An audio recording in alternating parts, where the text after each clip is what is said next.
कुछ स्मरण आया हुआ मसूर?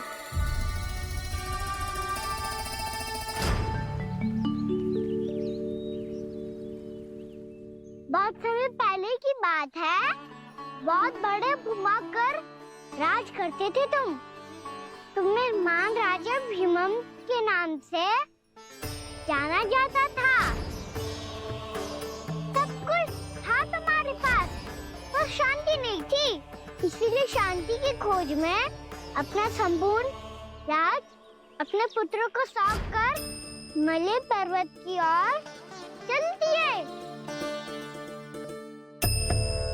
अनेक वर्षों की तपस्या के बाद तुम्हारे तप की कीर्ति चारों ओर फैलने लगी और फिर सच्चे तपस्वी की धूप में तुम्हारी ख्याति से प्रभावित होकर महर्षि उलट तुमसे भेंट करने आए। राजा भीमरथ, आपने ईश्वर की प्राप्ति के लिए सब कुछ छोड़ दिया, पर अपना अभिमान नहीं छोड़ पाए।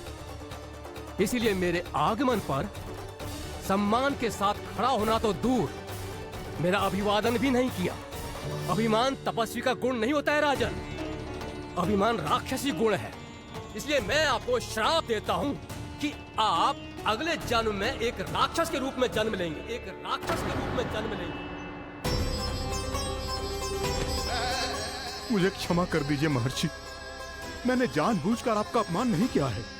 मैं तो यहाँ पर शांति की खोज में आया था। अपने भीतर के संसार में गहरे सोच विचार में डूबा हुआ था मैं। मुझे क्षमा कर दीजिए महर्षि, मुझे क्षमा कर दीजिए। अपनी भूल का आभास प्रायश्चित की ओर पहला पग होता है। मैं अपना श्राप तो वापस नहीं ले सकता, परंतु आपको एक वचन अवश्य दे सकता हूँ। जब भी प्रभु नारायण का अवतार होगा, आपको उचित समय पे वो वरदान देंगे जिसकी आप लंबे समय से प्रतीक्षा कर रहे हैं।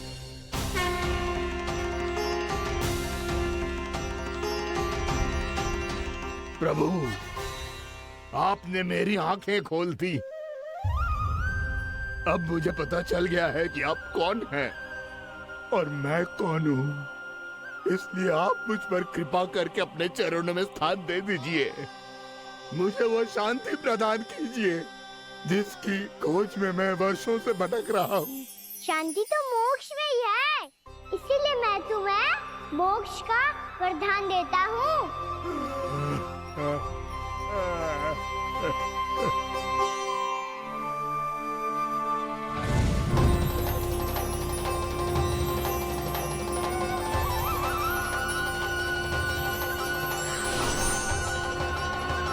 प्रभु की ये लीला सदैव स्मरण रखी जाएगी।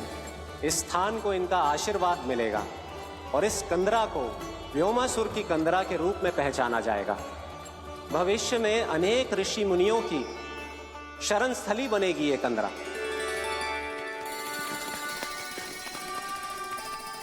ये कोई साधारण बालक ना है। ऐसा चमत्कार कोई साधारण बालक थोड़ी ना कर सकते हो।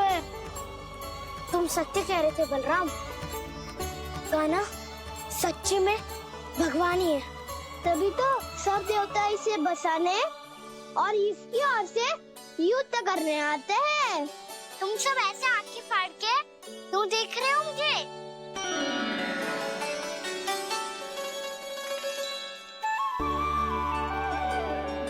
बलराम, तुम बलवान हो और कान्हा भगवान है। दूर दूर तक कोई दिखाई न दे रहा है। ना जाने किस हाल में होंगे बालक। कहीं हम ही तो मार्ग ना भटक गए शीघ्रता के चक्कर में। अब तो एक पग भी ना चलो जा रहे हो। जल, किसी के पास जल है क्या? कंठ तो मेरा भी सूख रहा है मौसी। भाभी, निकट ही जमुना जी है, कहूँ तो वहाँ से जल ले आओ। मैं भी जा रही हूँ भाभी, एक से भले दो। हाँ चल, शीघ्रता से आओ। हाँ।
जानकी, जानकी, क्या होगा इसे? देखो ना जी, अब छलिया की सूचना मिलते ही हम सब बालकों को ढूंढने चली गई और ढूंढते ढूंढते सबको बहुत प्यास लगी आई जी। तो जानकी जमुना जी की नदी से जल लेने गई और उसने जमुना जी का पानी पिया और उसकी जेदशा हो गई। बालक कहाँ है? वो ठीक तो है ना? ऊपर से सब ठीक है, पर भीतर से बहुत भयभीत है सब। जानकी तो बिल्कुल नीली पड़ गो है। लग तो है विष फैल गया है इसको पूरे तन में।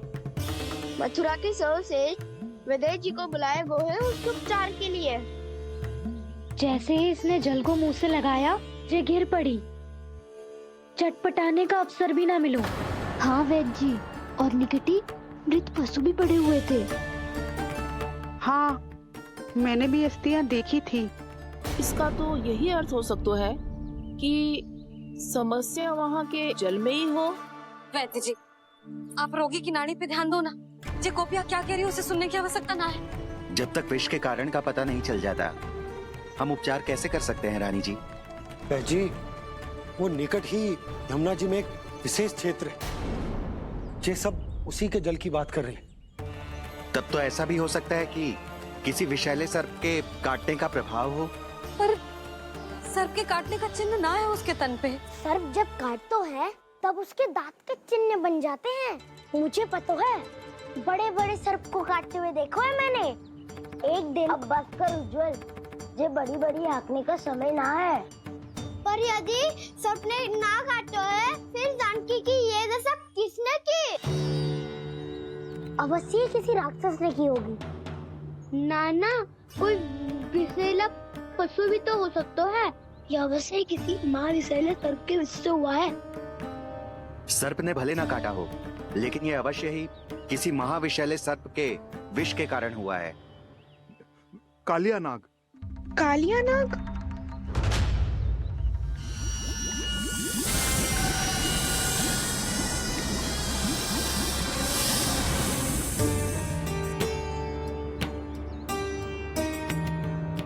संकेतों से तो ऐसा लगता है कि जानकी ने कालिया नाग के क्षेत्र के विशाल जल पी लियो है।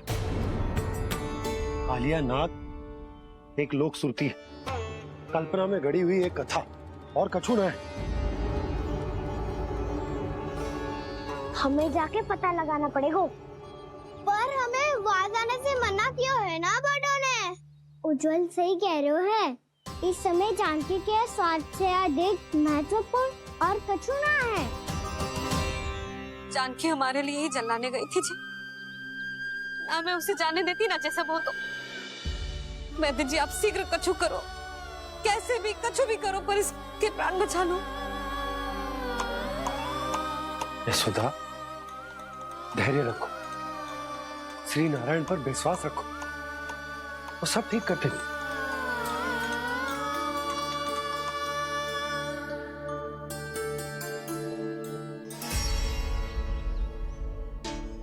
विष की काट की मेरे पास जितनी जड़ी बूटी थी, मैंने सब अर्क बना के पिला दी, पर इसकी दशा में अभी तक कोई सुधार नहीं दिख रहा है। यह अंतिम जड़ी बूटी है। अगर इससे भी चमत्कार नहीं हुआ, तो फिर जो नारायण की इच्छा।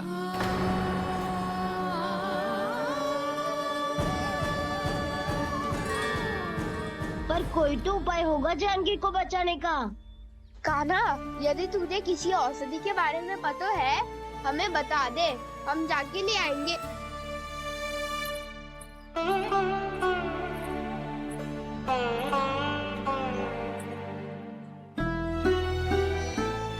हे नारायण, हे प्रभु, मेरी जानकी के प्राण बचा ले प्रभु। या तो मैं अपने आप को कभी क्षमा न कर पाऊंगी। ये सारी मेरे ही कारण बनाई थी।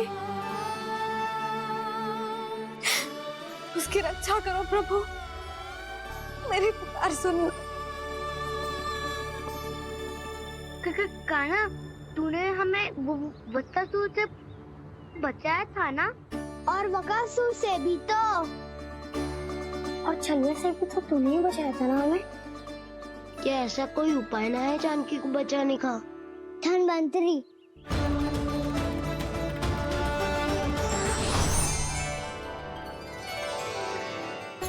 मैं आ गया हूं प्रभु, चिंता मत कीजिए, आपके आदेश का पालन अवश्य होगा। यशोदा मैया,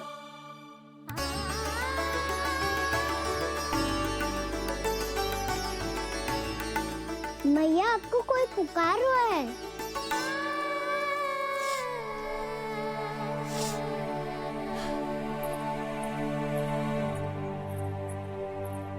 चिंता मत करो मैया, अब धनवंतरी जी आ गए हैं, वो सब संभाल लेंगे। धनवंतरी जी कौन है? जिन्होंने संसार का आयुर्वेद दिया, आरोग्य के देवता, वे श्री नारायण के अवतार।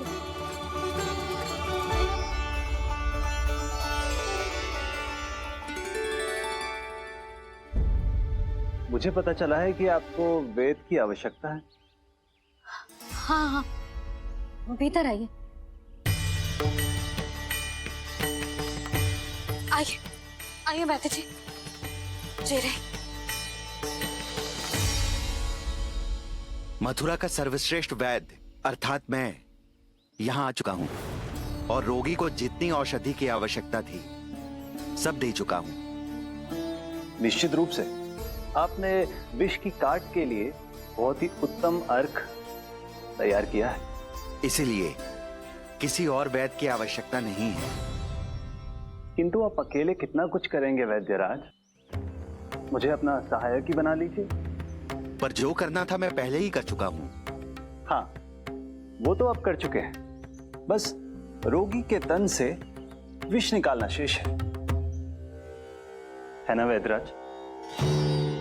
हाँ हाँ, बस वही शेष है। इनके रक्त को विष रहित करने में मैं आपकी सहायता करूंगा।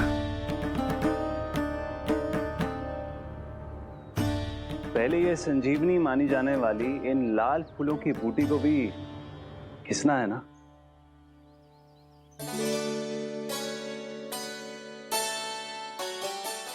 हाँ हाँ, तुम सही कह रहे हो, इसे अच्छे से घिसो।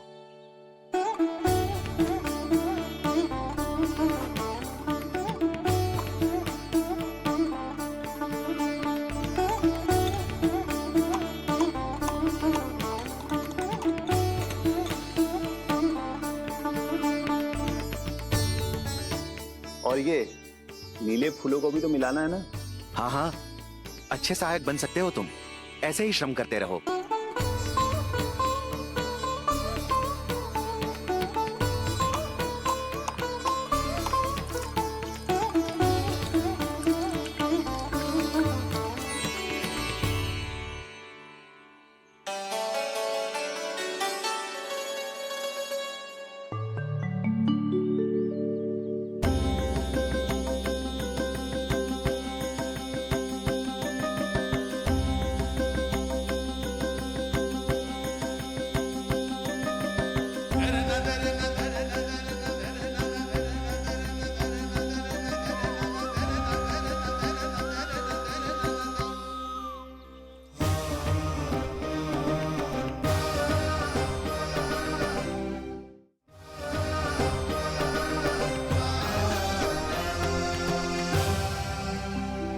जानकी स्वस्थ हो जाएगी ना धनवंतरी जी? धनवंतरी? प्रभु, अब मैं क्या करूं? आपने तो स्वयं ही मेरी पहचान उजागर कर दी। जी क्या करो कान्हा? आप सब ऐसे क्यों देख रहे हो? मैया कहती है ना, सभी वैद्य धनवंतरी जी का ही रूप होते हैं। वाह कृष्णा, चतुर तो हो तुम। वैसे वास्तविक धन्वंतरी मैं हूँ, मेरा अर्थ है वास्तविक वैद्य मैं हूँ। ये तो मेरा सहायक है, मुझे पूरा विश्वास है बिल्कुल ठीक हो जाएगी। वैसे ही थोड़े ना मुझे मथुरा का सर्वश्रेष्ठ वैद्य कहते हैं लोग।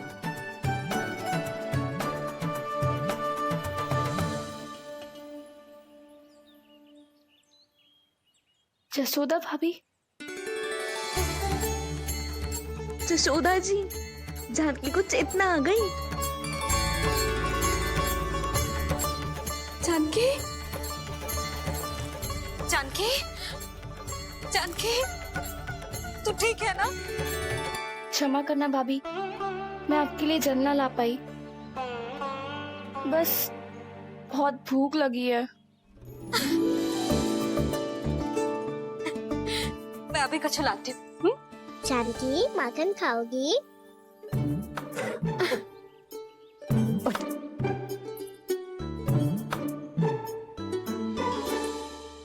आजा, तू ही खिला दे लल्ला।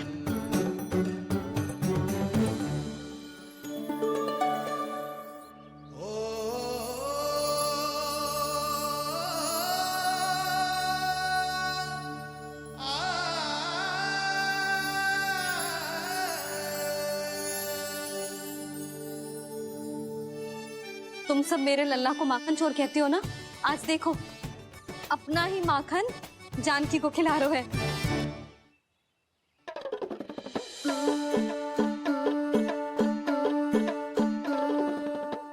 थोड़ा और विश्राम कर लो।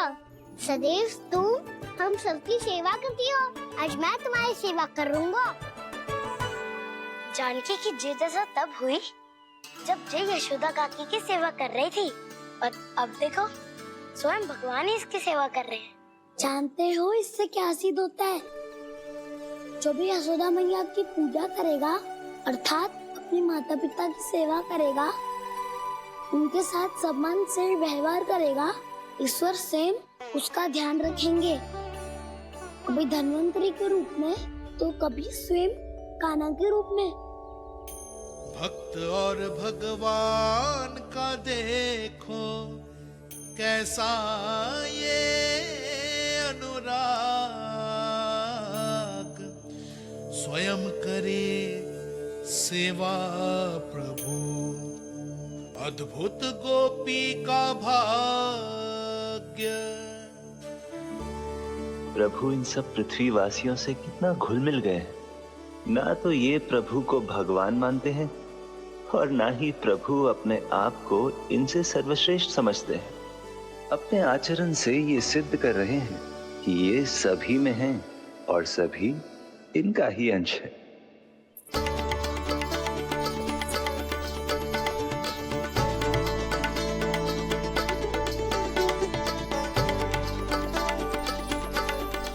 प्रभु, अब मुझे जाने की आज्ञा दीजिए।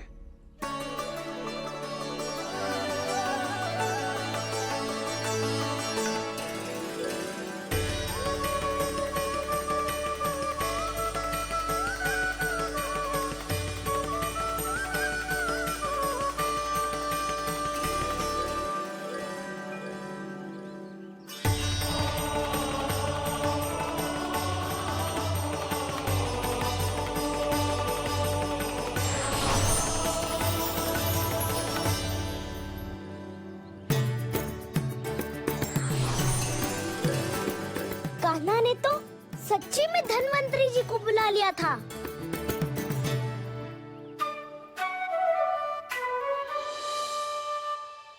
जब से कान्हा का जन्म हुआ है ना, मैं तब से देख रही हूँ, तब से हम पे कोई भी संकट आती है ना, तो अचानक से कोई अपरिचित हमारी सहायता करने आ जाता है।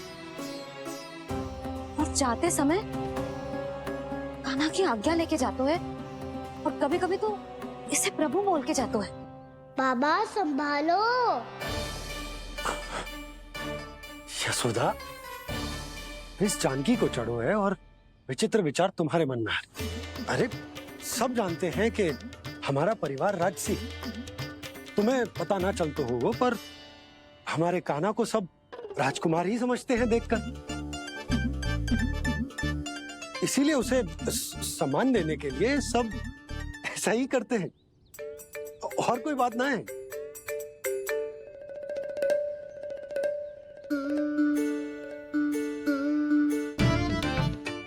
अब जी मेरे लल्ला को ऐसे क्यों घूर रहे हैं? बुरी दृष्टि लगाएंगे क्या? वैद्यराज जी, आपके सहायक तो गए, अब आप यहाँ क्यों? वो क्या है ना, मैं अपने रोगी का निरीक्षण करके पूरी तरह से संतुष्ट होकर ही जाता हूँ।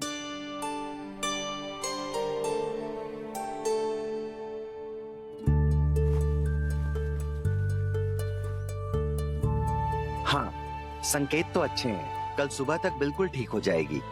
धन्यवाद वैद्य जी।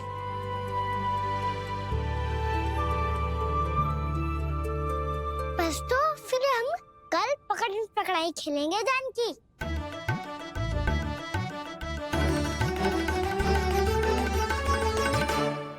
भानु, बंसी, जाकर उस क्षेत्र के चारों ओर बाड़ बनवा दो और वहां सूचना पट्ट भी लगा दे, ताकि जानकी के साथ जो हुआ है वो किसी और के साथ ना हो। शीघ्र जाओ। जी ठीक है।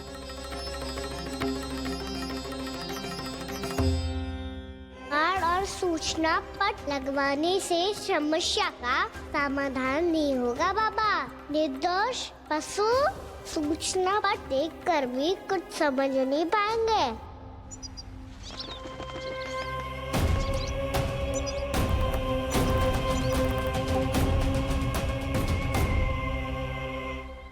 तो तुम्हारे कहने का अर्थ यह है कि व्योमासुर मारा जा चुका है और वो बालक अब भी जीवित है। हाँ महाराज, मैंने गोप बालकों को कहते सुना था कि कृष्ण ने छलिया को मोक्ष दे दिया है, पर वृंदावन सुरक्षित नहीं है महाराज। वो एक बहुत बड़ी समस्या से जूझ रहे हैं। कैसी समस्या? गांव के निकट क्षेत्र में किसी विषैले सर्प का निवास है। उसके विष का प्रभाव इतना भयानक है महाराज, जैसे विष ना हो, स्वयं हलाहल हो। मेरी कोई भी औषधि रोगी का उपचार नहीं कर पा रही थी। निकट के क्षेत्र में कहाँ है वो सर्प? गोप मानते हैं कि वो सर्प गांव के निकट यमुना नदी के जल में रहता है। मुझे तो लगता है महाराज, ये कालिया नाग की कथा कोई किंवदंती या लोक श्रुति नहीं, एक सच्चाई है, एक विशैली सच्चाई।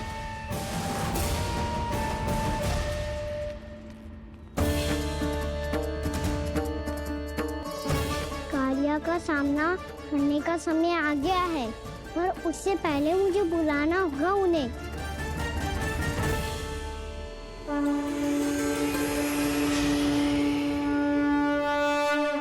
संसार के दारुण भय का नाश करने वाले, सभी कष्टों का हरण करने वाले, विश्व का समस्त ऐश्वर्य प्रदान करने वाले, कमल जैसे लोचन, मुख और चरणों वाले आजानुभूत श्री राम को मैं बार बार नमस्कार करता हूँ।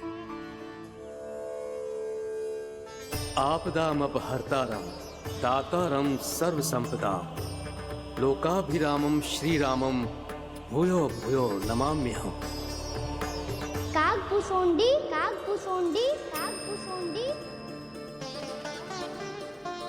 प्रभु क्षमा करें, मुझे जाना होगा।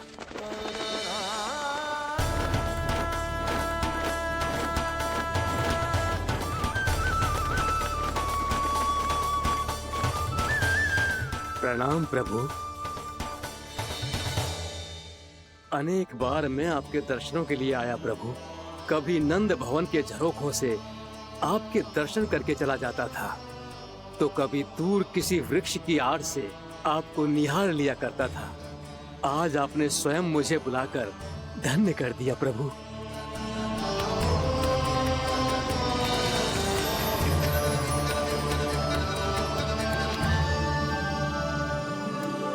मैंने आपको यहाँ एक विशेष कारण से बुलाया है। आपके श्राप से इस कालिया नाग को मुक्त करने का समय आ गया है। ये तो बहुत ही उत्तम समाचार है प्रभु। इतने वर्ष बीत गए, मुझे आज भी स्मरण है वो दिन जब मैंने उन्हें श्राप दिया था। अपने क्रोध पर नियंत्रण खोकर बहुत बड़ी भूल कर दी थी मैंने प्रभु। बीती हुई घटनाओं पर दुखी होके कोई लाभ नहीं है। हमें भविष्य की ओर देखना होगा।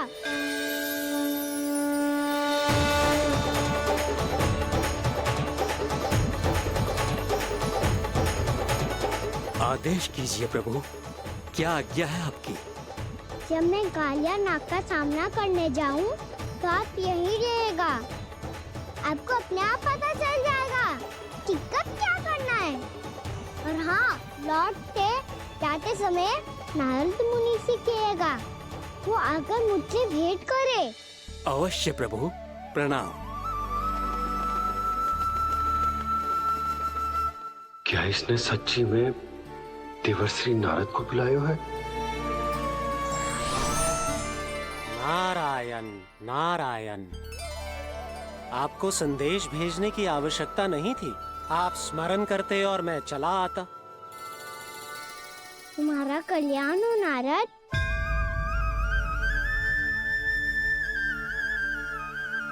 मैंने तुम्हें एक विशेष कार्य के लिए बुलाया है। आज्ञा दीजिए प्रभु। तुम्हें एक बात से कंस से भेंट करनी होगी। विचार कीजिए महाराज, क्या आप बिना किसी शंका के कह सकते हैं कि कौन सी पंखुड़ी पहली है और कौन सी 8वीं? उस दुष्ट से भेंट करना स्वयं कीचड़ में उतरने के समान है प्रभु। कमल पुष्प प्राप्त करना हो तो कीचड़ में उतरना पड़ता है नारद। आपका आदेश तो मैं स्वप्न में भी नहीं टाल सकता प्रभु। कंस कालिया नाग के बारे में जान गया है, पर वो उसका सामना करने का साहस नहीं कर पाएगा। मैं आतुर हूँ प्राप्ति, मूर्ख नहीं। मेरी बुद्धि फिर नहीं गई है। मैं स्वयं उस कालिया जैसे महाविषैले सर्प के सामने खड़ा हो जाऊं और अपने ही काल को आमंत्रित कर लूं।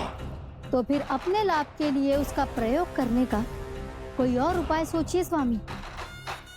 कुछ ऐसा कीजिए कि यमुना नदी का पूरा जल विषैला हो जाए और वृंदावन वासी उसका उपयोग करे, और आपका काल कहलाने वाला वो बालक स्वयं काल के गाल में चला जाए। उत्तम उत्तम सुझाव है प्राप्ति। अब मुझे उस कालिया तक पहुंचने का मार्ग ढूंढना होगा। उसको विवश करने का कोई उपाय ढूंढना होगा, क्योंकि व्यक्तिगत रूप से उससे भेंट करना असंभव है। असंभव। आप सही कह रहे हैं प्रभु।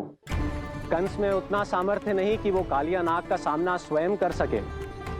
वैसे तो कालिया गरुड़ देव का भी सम्मान नहीं करता, तो फिर वो कंस का सम्मान क्यों करेगा भला? नहीं करेगा, पर कंस तुम्हारा सम्मान अवश्य करेगा नारद। तुम्हारी बातें भी सुनेगा और मानेगा भी। ये मेरी योजना का बहुत ही महत्वपूर्ण भाग है।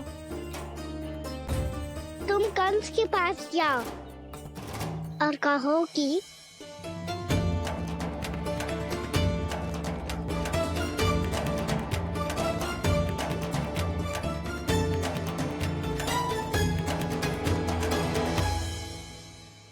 संतान अपने माता पिता को तीर्थ का सौभाग्य दिलाती, और मेरा लल्ला कितना महान कि उसने हमारे घर को ही तीर्थ बना दिया।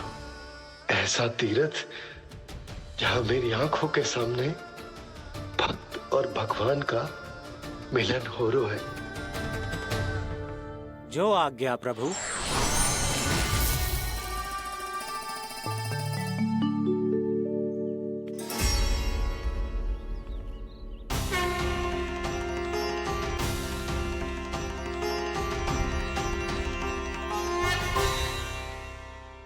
बाबा, कान्हा, ये सब क्या चल रहा है? पहले काग भुसुंडी जी और फिर जे नारद जी। क्या योजना बना रहे हो तुम? कान्हा, बताना लल्ला, क्या सोच रहे तू? कान्हा देख, अगर तुझे अपने बाबा को ना बताना हो ना, अपने भक्त को बता दे। क्या सोच रहे हो लल्ला? क्या करने वाले हो आप?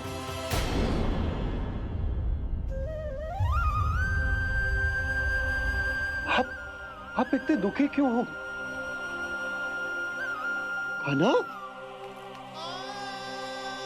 खाना क्या होगा? क्योंकि मुझे आभास हो गया है बाबा, समय आने वाला है।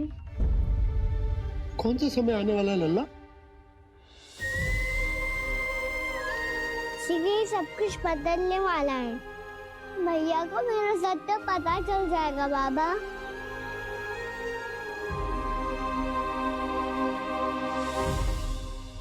पर लल्ला, इसका काक भुसुंडी और कालिया नाग से क्या संबंध है? ऐसा क्या हुआ था और क्या होने वाला है?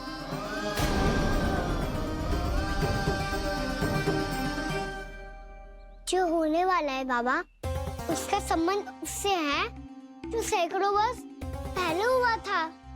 महर्षि भृगु के एक वंशज थे वेद शिरोमणि, जो विंध्याचल की पहाड़ियों में साधना कर रहे थे।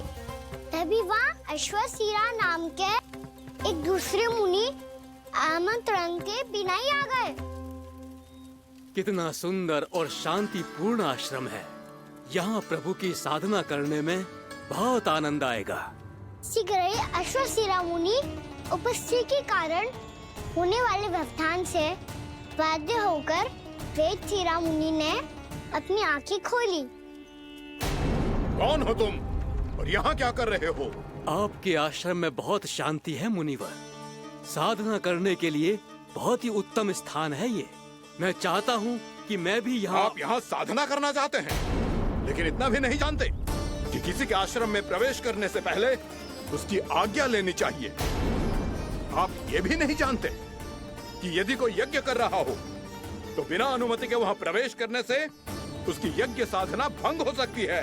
आप क्या साधना करेंगे मुनि? आप तो साधना के योग्य ही नहीं हैं। इतना अपमान! एक मुनि के मुख से इतने कड़वे शब्द शोभा नहीं देते। मैं तुम्हें श्राप देता हूँ, जितनी विषैली तुम्हारी जिह्वा है उतने ही विषैले सर्प बन जाओ तुम। और ऐसा सर्प जो सांस भी ले तो निकट का वातावरण दूषित हो जाए।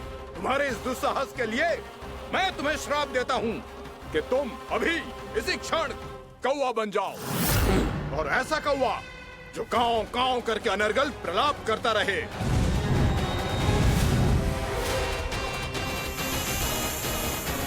ये मैंने क्या किया? ये मैंने क्या किया? क्रोध के कारण दोनों ने एक दूसरे को श्राप दे दिया। पर दोनों ही मेरे भक्त थे, और भगवान होकर मैं अपने भक्तों को इतनी कठिनाई में कैसे देख सकता था।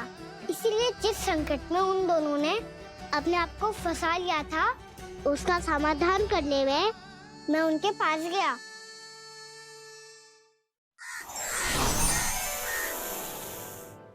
देखिए ना प्रभु, ये क्या हो गया हमसे? हमारी रक्षा कीजिए प्रभु, मार्ग दिखाइए हमें। क्रोध पर नियंत्रण ना होने के कारण आप दोनों ने एक दूसरे को बहुत ही भीषण संकट में डाल दिया है। अब दोनों ही तपस्वी, तप के बल से दिए गए आपके श्राप को लौटाना भी संभव नहीं है। प्रभु कोई तो उपाय होगा, हम आपके शरण में हैं प्रभु। अपराध तो हमसे हुआ है प्रभु, पर अब आपसे ही आशा है। कुछ ऐसा कीजिए भक्त वत्सल, जिससे हम दोनों के श्राप का प्रभाव कुछ कम हो जाए। आप दोनों ही मेरे भक्त हैं, इसलिए आपकी पीड़ा का निवारण करने का एक उपाय है मेरे पास। वेद शिरोमणि, जब आप कालिया नाग बनेंगे तो आपको मेरे चरणों को अपने शीश पर धारण करने का सौभाग्य मिलेगा। और अश्व शिरोमणि, आप काग योनि होने के बाद भी आप श्रेष्ठतम ज्ञान और सर्वाधिक यौगिक सिद्धियों के स्वामी होंगे और प्रवचन दिया करेंगे। इसके बाद अश्वशिरा मुनि काक भुसुंडी बन गए, जिन्होंने आगे चलकर स्वयं गरुड़ देव को रामायण सुनाई। और मुनि वेदशिरा महर्षि कश्यप और देवी कत्रियों के पुत्र कालिया नाग बनकर जल में। और अब वही कालिया नाग जमुना जी में, जिनके कारण जानकी के प्राण लगभग चले ही गए थे। अब कालिया नाग को उचित स्थान पर भेजने का समय आ गया है बाबा। पर ये तो अच्छी बात है कान्हा। वेद सिरा मुनि को दिया हुआ तुम्हारा वचन भी पूरा हो जाएगा, जमुना जी की शुद्धि भी हो जाएगी। इस सब के बाद भी तुम दुखी क्यों हो? क्योंकि इसके बाद मैया के सामने मेरा रहस्य खुल जाएगा बाबा। उन्हें पता चल जाएगा कि उनका बालक कोई साधारण बालक ना है। भविष्य में जो होने वाला है उसे सबके सामने घटने से रोकना मेरे लिए भी संभव ना होगा। मैया को सब पता चल जाएगा। क्या पता चल जाएगा रे मुझे?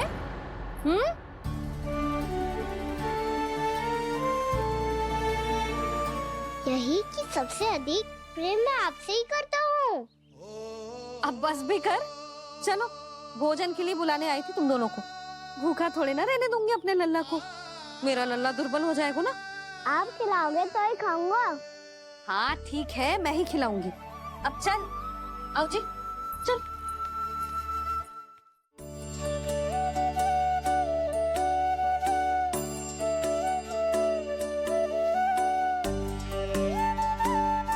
मैया खेलो ना मेरे साथ। मैया सुनो ना, मेरी बात ना मानोगी? अभी बहुत कार्य पड़े लल्ला। देख, जानकी को औषधि भी देने जानो है ना। औषधि मैं दे दूंगा, फिर तो खेलोगी ना आप मेरे साथ? पिछले कुछ दिनों से अपनी मैया का अधिक से अधिक प्रेम पाने का प्रयास करो है कान्हा। इसका तो एक ही अर्थ हो सकता है कि कछु बहुत बड़ो होने वालों है। कान्हा रुक जा लल्ला। कान्हा क्यों तंग कर रहा है? मैया को पहन लेना। कान्हा, कान्हा, ये क्या करो तूने?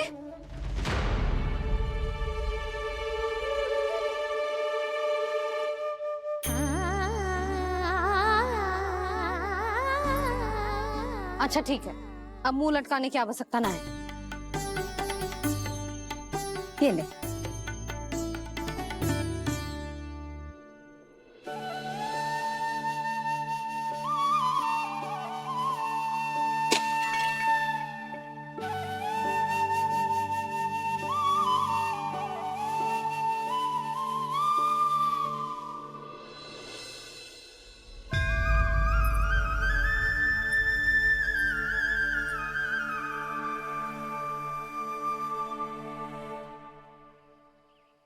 तंग करे मैया को खिजाए, खेले रूठे मनाए,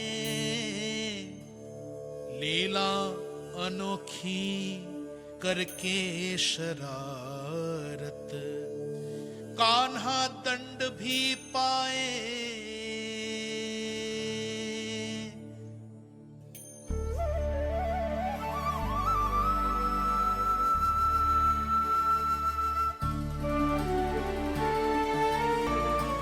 रूठना मनाना, खेलना खिलाना, पहले शरारत करके क्रोध दिलाना और फिर क्षमा मांग लेना, ये सब जानबूझकर कर रहे है कान्हा। जैसे जीवन भर के लिए अपनी मैया की ममता को अपने हृदय में समेट कर रखना चाहते हो।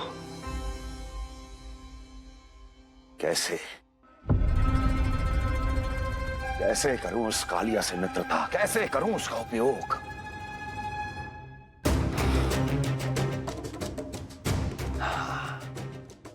उस पर आक्रमण कर देता हूं और उसे किसी ना किसी तरह से यह विश्वास दिला देता हूं कि यह आक्रमण उस विष्णु अवतार ने किया है।